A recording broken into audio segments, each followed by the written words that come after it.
പ്രധാന പദവിയിലെ ചെയർമാൻ ചെയർപേഴ്സണുകളെ കുറിച്ചാണ് ഈ വീഡിയോയിൽ പറയുന്നത്. ഈ വീഡിയോ ഞാൻ 2024 ജനുവരിയിലാണ് അപ്ലോഡ് ചെയ്തിരിക്കുന്നത്. പദവിയിലെ ചെയർമാൻ ചെയർപേഴ്സണുകൾ മാറുന്നതിനനുസരിച്ച് മാറ്റം വരുത്തി തിരുത്തി പഠിക്കുക.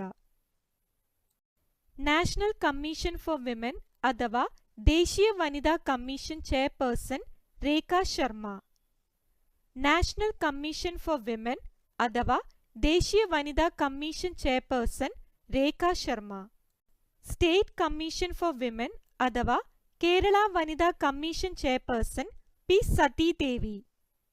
സ്റ്റേറ്റ് കമ്മീഷൻ ഫോർ വിമൻ അഥവാ കേരള വനിതാ commission chairperson P Sathidevi. Chief election commissioner of India അഥവാ ഇന്ത്യയുടെ മുഖ്യ തിരഞ്ഞെടുപ്പ് കമ്മീഷണർ Rajeev Kumar. Chief election commissioner of India അഥവാ